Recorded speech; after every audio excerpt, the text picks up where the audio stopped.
सावरकर माने तेज, सावरकर माने त्याग, सावरकर माने तप, सावरकर माने तत्व, सावरकर माने तर्क, सावरकर माने तारुण्य, सावरकर माने तीर, सावरकर माने तलवार, सावरकर माने तिलमिलाहट। ये शब्द जो आप सुन रहे हैं, इनको बोलने वाले हैं श्री अटल बिहारी वाजपेयी जी। क्या आपको पता है कि एक ऐसा व्यक्ति जो ना तो कभी आरएसएस का सदस्य रहा और ना ही भारतीय जनसंघ का सदस्य था कभी, उसके लिए साल 2000 में वाजपेयी की सरकार ने उस समय के राष्ट्रपति श्री के.आर. नारायणन के पास भारत का सर्वोच्च नागरिक सम्मान भारत रत्न देने तक का प्रस्ताव भेज दिया था, जिसे राष्ट्रपति ने स्वीकार नहीं किया था। वो व्यक्ति था विनायक दामोदर सावरकर।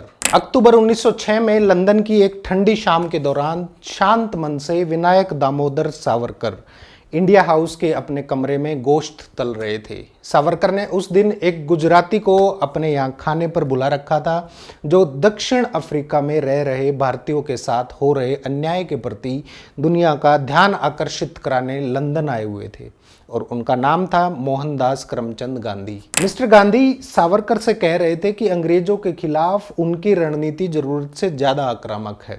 सावरकर ने उन्हें बीच में टोकते हुए कहा, चलिए पहले खाना खाइए।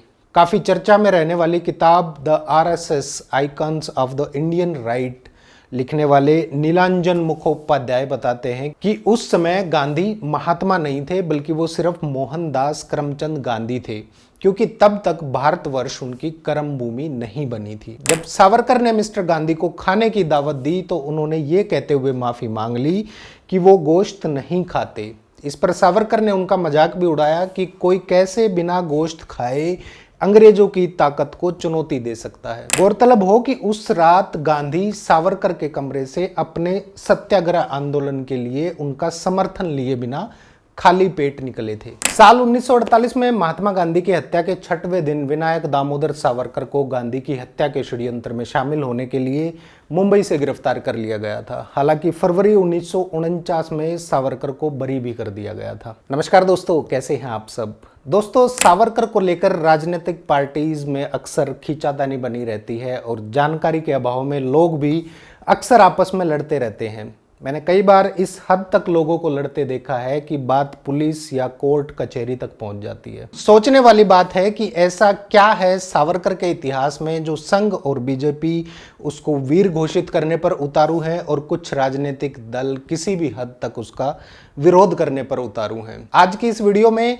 मैं आप लोगों के सामने लाया हूं कुछ ऐसे चौंकाने वाले तथ्य जिन्हें जानकर आप सभी लोगों को ये क्लियर हो जाएगा कि आखिर क्यों ऐसा माहौल बनाया गया है कि सावरकर को लेकर भी लोग कई दड़ों में बांट दिए गए हैं, और आरएसएस का ना होते हुए भी संघ परिवार में सावरकर को क्यों इतनी तवज्जो दी जाती है। और जाहिर सी बात है, ये बात सुनकर हर जनमानस के मन में प्रश्न उठेगा कि आखिर क्यों कभी भी राष्ट्रीय स्वयंसेवक संघ और भारतीय जनसंघ के सदस्य ना होते हुए भी सावरकर का नाम संघ परिवार में बेहद इज्जत और सम्मान के साथ लिया जाता है।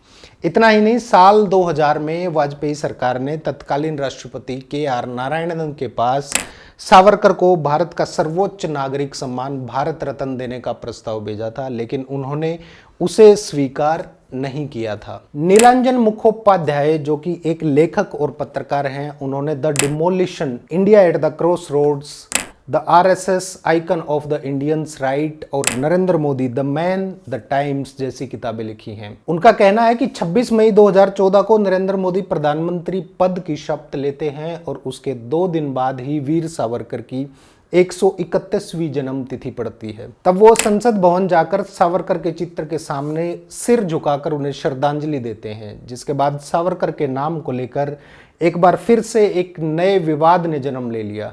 हालांकि विरोधी पार्टियां शुरू से ही सावरकर को एक विवादित शख्सियत का नाम देते आई हैं। वो आगे कहते हैं कि हम नहीं भूल सकते कि गांधी हत्याकांड में उनके खिलाफ केस चला था। हालांकि वो छूट जरूर गए थे, लेकिन उनके जीवन काल में ही उसकी जांच के लिए कपूर आयोग बैठा था और उसकी रिपोर्ट में शक की सुई सावरकर से हटी नहीं थी। उस नेता को सार्वजनिक रूप से इतना सम्मान देना मोदी की तरफ से एक बहुत बड़ा प्रतीकात्मक कदम था। अपने राजनीतिक विचारों के लिए सावरकर को पुणे के फर्ग्यूसन कॉलेज से निष्कासित कर दिया गया था। साल 1910 में उन्हें नासिक के कलेक्टर की हत्या में संलिप्त होने के आरोप में लंदन में गिरफ्तार कर लिया गया था।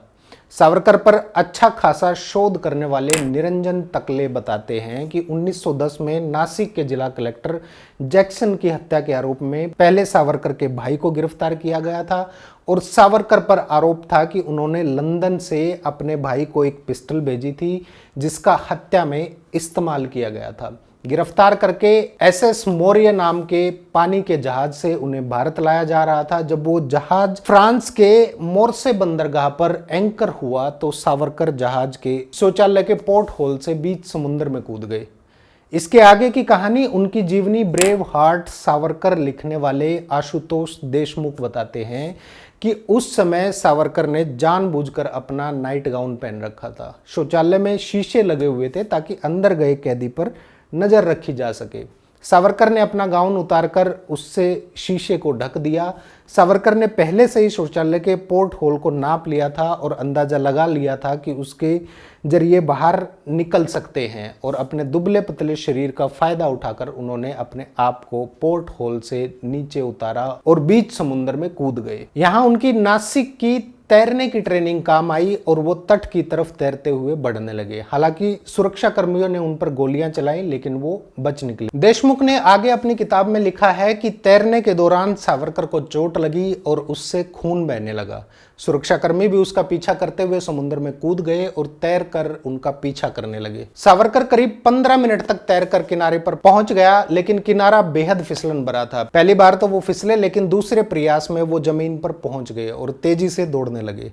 सावरकर ने 1 मिनट में करीब 450 मीटर का फासला तय किया था। सावरकर के दोनों तरफ ट्राम और कार दौड़ रही थी। सावरकर दौड़ते हुए एक पुलिस वाले के पास पहुंचे और अंग्रेजी में बोले, मुझे राजनीतिक शरण के लिए मजिस्ट्रेट के पास ले चलो। तभी उनके पीछे दौड़ रहे सुरक्षा कर्मी चिल्लाए, चोर चोर पकड़ो उसे। सावरकर ने बचने की बहुत कोशिश की लेकिन कई लोगों ने मिलकर उन्हें पकड़ ही लिया और कुछ मिनटों में सावरकर की आजादी खत्म हो गई और उसके बाद अगले 25 सालों तक वो किसी न किसी रूप में अंग्रेजों के कैदी रहे। उन्हें 25-25 साल की 2 अलग अलग सजाएं सुनाई गई और सजा काटने के लिए भारत से दूर अंडमान यानी काला पानी भेज दिया गया। उन्हें 698 कमरों की सेल्यूलर जेल में 13.5 बाय 7.5 फीट की कोठरी नंबर 52 में रखा गया।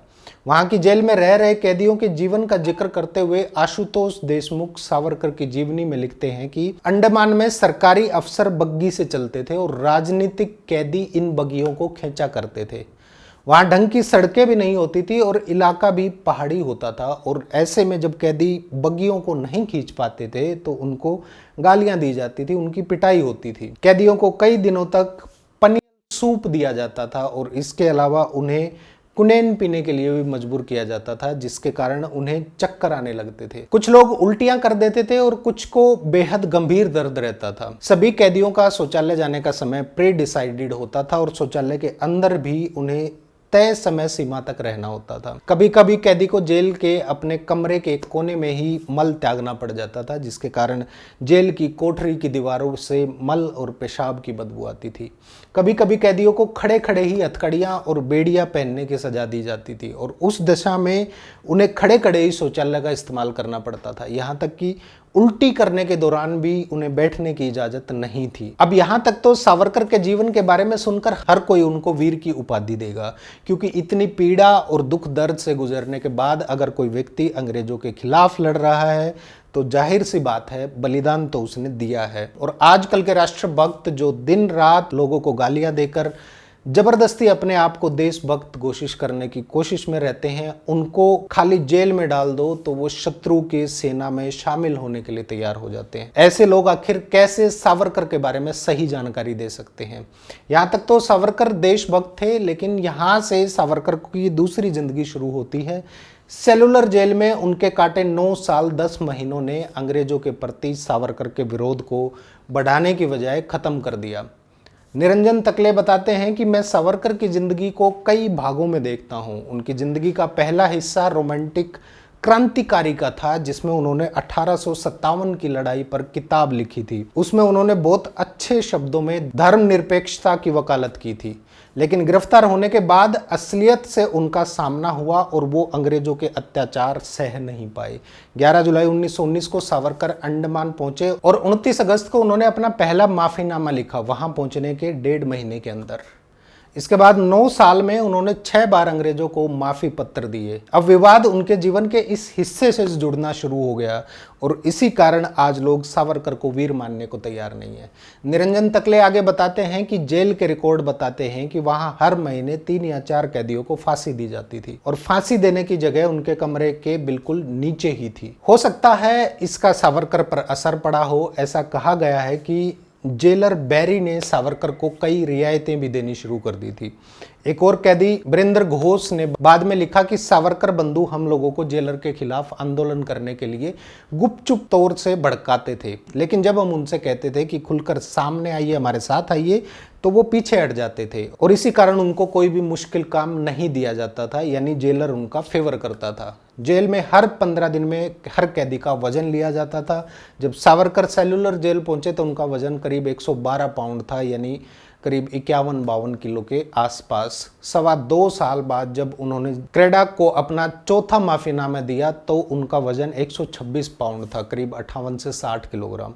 सोचने वाली बात है, ऐसी कंडीशन में भी सावरकर का वजन करीब 14 पाउंड बढ़ा था। सावरकर ने अपने ऊपर दया करने की गुहार करते हुए सरकार से खुद को भारत की किसी जेल में भेजे जाने की प्रार्थना भी की थी और इसके बदले में वो किसी भी हैसियत में सरकार के लिए काम करने के लिए तैयार थे। सावरकर ने यह भी कहा था कि अंग्रेजों द्वारा उठाए गए कदमों से उनकी संवैधानिक व्यवस्था में आस्था पैदा हुई है और उन्होंने अब हिंसा का रास्ता छोड़ दिया है। शायद इसी का परिणाम था कि काला पानी की सजा काटते हुए सावरकर को 30 और 31 मई 1919 को अपनी पत्नी और छोटे भाई से मिलने की इजाजत दी गई थी। हालांकि बाद में सावरकर ने खुद और सावरकर के समर्थकों ने अंग्रेजों से माफी मांगने को इस आधार पर सही ठहराया था कि ये उनकी रणनीति का हिस्सा था, जिसकी वजह से उन्हें कुछ रियायतें मिल सकती। सावरकर ने अपनी आत्मकथा में लिखा था, अगर मैंने जेल में हड़ताल की होती तो मुझसे भारत पत्र भेजने का अधिकार छीन लिया जाता। वैसे तो सरदार भगत सिंह और सावरकर का कोई कंपैरिजन नहीं है, लेकिन फिर भी कई लोगों के मन में प्रश्न उठता है कि आखिर भगत सिंह के पास भी माफी मांगने का विकल्प था, लेकिन उन्होंने ऐसा नहीं किया, तो फिर सावरकर के पास ऐसा करने की क्या मजबूरी थी? और इस प्रश्न के जवाब में कुछ बुद्धिजीवियों ने तर्क दिया कि भगत सिंह और सावरकर में बहुत मौलिक अंतर है। भगत सिंह ने जब बम फेंकने का फैसला किया उसी दिन उन्होंने तय कर लिया था कि उन्हें फांसी का फंदा चाहिए। दूसरी तरफ सावरकर को एक चतुर क्रांतिकारी बताया गया। सावरकर की कोशिश रहती थी कि भूमिगत रहकर उन्हें काम करने का जितना मौका मिले उतना अच्छा है और सावरकर इस पचड़े में भी नहीं पड़े कि उनके माफी मांगने पर लोग क्या कहेंगे। उनकी सोच ये थी कि अगर वो जेल के बाहर रहेंगे तो वो जो करना चाहेंगे वो कर सकते हैं। अंडमान से वापस जाने के बाद सावरकर ने एक बुक लिखी थी। बुक का नाम था हिंदुत्व, हु इज हिंदू, जिसमें उन्होंने पहली बार हिंदुत्व को एक राजनीतिक विचारधारा के तौर पर इस्तेमाल किया। बताया जाता है कि हिंदुत्व को वो एक राजनीतिक घोषणा पत्र के तौर पर इस्तेमाल करते थे। हिंदुत्व की परिभाषा देते हुए वो कहते हैं कि इस देश का इंसान मूलतः हिंदू है और इस देश का नागरिक वही हो सकता है जिसकी पितृभूमि, मातृभूमि और पुण्य भूमि यही हो। पितृ और मातृभूमि तो किसी की भी हो सकती है, लेकिन पुण्य भूमि तो सिर्फ हिंदुओं, सिखों, बौद्ध और जैनियों की ही हो सकती है। मुसलमानों और ईसाइयों की तो ये पुण्य भूमि नहीं है और इस परिभाषा के अनुसार मुसलमान और ईसाई तो इस देश के नागरिक कभी हो ही नहीं सकते। हाँ, एक सूरत में वो हो सकते हैं, अगर वो हिंदू बन जाए तो। साल 1924 में सावरकर को पुणे की यरवदा जेल से 2 शर्तों के आधार पर छोड़ा गया। एक तो वो किसी राजनीतिक गतिविधि में हिस्सा नहीं लेंगे और दूसरे वो रत्नागिरी के जिला कलेक्टर की अनुमति के बिना जिले से बाहर नहीं जाएंगे। अब अगर निरंजन तकले की बात माने तो उन्होंने कहा कि सावरकर ने वायसराय लिनलिथगो के साथ लिखित समझौता किया था कि उन दोनों का समान उद्देश्य है, गांधी, कांग्रेस और मुसलमानों का विरोध करना। अंग्रेज सावरकर को पेंशन दिया करते थे 60 रुपए महीना। सोचने वाली बात है कि आखिर सावरकर अंग्रेजों की कौन सी ऐसी सेवा करते थे जिसके लिए उन्हें पेंशन मिलती थी। खास बात यह भी है कि सावरकर इस तरह की पेंशन पाने वाले अकेले इकलौते शख्स थे। बेशक सावरकर अतिवादी विचारों के थे, लेकिन इसके बावजूद निजी जिंदगी में वो अच्छी चीजों के शौकीन थे। उनके जीवनीकार आशुतोष देशमुख ने लिखा है कि सावरकर 5 फीट 2 इंच लंबे थे। अंडमान की जेल में रहने के बाद वो गंजे हो गए थे और उन्हें तंबाकू सूंघने की आदत पड़ गई थी। अंडमान की जेल कोठरी में वो तंबाकू की जगह जेल की दीवारों पर लिखा चूना खुरचकर सूंघा करते थे, जिसके कारण उनका स्वास्थ्य बेहद खराब हो गया था, लेकिन इससे उनकी नाक खुल जाती थी। उन्होंने सिगरेट और सिगार पीने की भी कोशिश की, लेकिन वो उन्हें रास नहीं आई। वो कभी कभी शराब भी पीते थे, नाश्ते में 2 उबले हुए अंडे खाते थे और दिन में कई कप चाय पीते थे और उनको मसालेदार खाना पसंद था, खास तौर पर मछली। वो हमेशा एक जैसी पोशाक पहनते थे, गोल काली टोपी, धोती या पैंट, कोट की जेब में एक छोटा सा हथियार, इत्र की एक छोटी एक शीशी, हाथ में छाता और दूसरे हाथ में मुड़ा हुआ अखबार। लेखक ने बहुत मेहनत की है, वरना इतनी जानकारी जुटाना बेहद कठिन काम है। यहाँ तक तो सब बैलेंस्ड था, लेकिन सावरकर की छवि को उस समय बहुत बड़ा धक्का लगा जब 1949 में गांधी हत्याकांड में शामिल होने के लिए 8 लोगों के साथ उन्हें भी गिरफ्तार कर लिया गया, लेकिन ठोस सबूतों के अभाव में वो बरी हो गए और इस हत्याकांड के दाग धोने में पूरे संघ परिवार को काफी समय लग गया। सावरकर इस मामले में जेल गए, फिर छूटे और 1966 तक जिंदा रहे, लेकिन उन्हें उसके बाद स्वीकार्यता नहीं मिली। यहां तक कि आरएसएस ने भी सावरकर से किनारा कर लिया था। वो हमेशा अलग थलग पड़े रहते थे क्योंकि उनसे गांधी की हत्या के शक की सुई कभी नहीं हटी। कपूर कमीशन की रिपोर्ट में भी साफ कहा गया है कि उन्हें इस बात का यकीन नहीं है कि सावरकर की जानकारी के बिना गांधी हत्याकांड हो सकता था। सावरकर के जीवन के आखिरी 2 दशक राजनीतिक एकाकीपन और अपयश में बीते। उनके एक और जीवनीकार धनंजय कीर उनकी जीवनी सावरकर एंड हिज टाइम्स में लिखते हैं कि लाल किले में चल रहे मुकदमे में जज ने जैसे उन्हें बरी किया और नथुराम गोडसे और नारायण आप्टे को फांसी की सजा सुनाई, कुछ अभियुक्त सावरकर के पैर पर गिर पड़े और उन्होंने मिलकर नारा लगाया, हिंदू हिंदी हिंदुस्तान, कभी ना होगा पाकिस्तान। राम बहादुर राय बताते हैं कि दरअसल उन पर आखिरी दिनों में जो कलंक लगा है उसने सावरकर की विरासत पर अंधकार का बादल डाल दिया है। दुनिया में शायद ही कोई ऐसा उदाहरण मिले जो क्रांतिकारी कवि भी हो, साहित्यकार भी हो और एक अच्छा लेखक भी हो। अंडमान की जेल में रहते हुए पत्थर के टुकड़ों को कलम बनाकर जिसने 6000 कविताएं दीवार पर लिखी और उनको याद किया। यही नहीं, 5 मौलिक पुस्तकें वीर सावरकर के खाते में हैं, लेकिन इसके बावजूद जब सावरकर महात्मा गांधी की हत्या से जुड़ जाते हैं, सावरकर समाप्त हो जाते हैं और उनकी राजनीतिक विचारधारा वहीं सूख जाती है। साल 1966 में अपनी मृत्यु के कई दशकों बाद भी भारतीय राजनीति में वीर सावरकर एक पोलराइज्ड फिगर हैं, यानी या तो वो आपके हीरो हैं या फिर विलेन। साल 2014 में संसद के सेंट्रल हॉल में जब नरेंद्र मोदी सावरकर के चित्र को सम्मान देने वहां पहुंचते हैं तो उन्होंने अनजाने में अपनी पीठ महात्मा गांधी की तरफ कर ली, क्योंकि गांधी जी का चित्र उनके चित्र के ठीक सामने लगा था। और यही आज की राजनीति की वास्तविकता है। अगर आपको सावरकर को सम्मान देना है तो आपको गांधी की विचारधारा की तरफ पूरी तरह से पीठ घुमानी पड़ेगी, और अगर आपको गांधी को स्वीकारना है तो आपको सावरकर की विचारधारा को पूरी तरह से नकारना होगा। शायद यही कारण है कि सावरकर को अभी भी भारत में एक पोलराइज्ड फिगर माना जाता है। मैंने सावरकर की पूरी कहानी अपने शब्दों में आप सब लोगों के सामने रख दी है। अब यह निर्णय आपका है कि आप सावरकर को वीर मानते हैं, हीरो मानते हैं या फिर विलेन मानते हैं। वीडियो कैसी लगी कमेंट करके जरूर बताइएगा। नमस्कार। सावरकर माने तेज, सावरकर माने त्याग, सावरकर माने तप, सावरकर माने तत्व, सावरकर माने तर्क, सावरकर माने तारुण्य, सावरकर माने तीर, सावरकर माने तलवार, सावरकर माने तिलमिलाहट, सागरा प्राण तड़मड़ला, तलमड़ाती हुई आत्मा,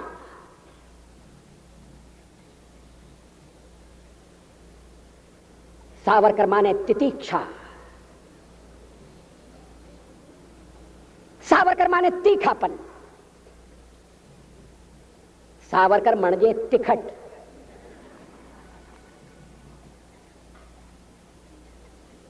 कैसा बहुरंगी व्यक्तित्व।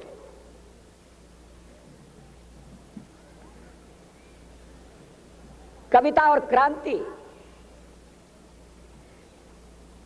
देशपांडे जी मुझे क्षमा करें, मेरा भी परिचय कराया गया है शाहिर के रूप में।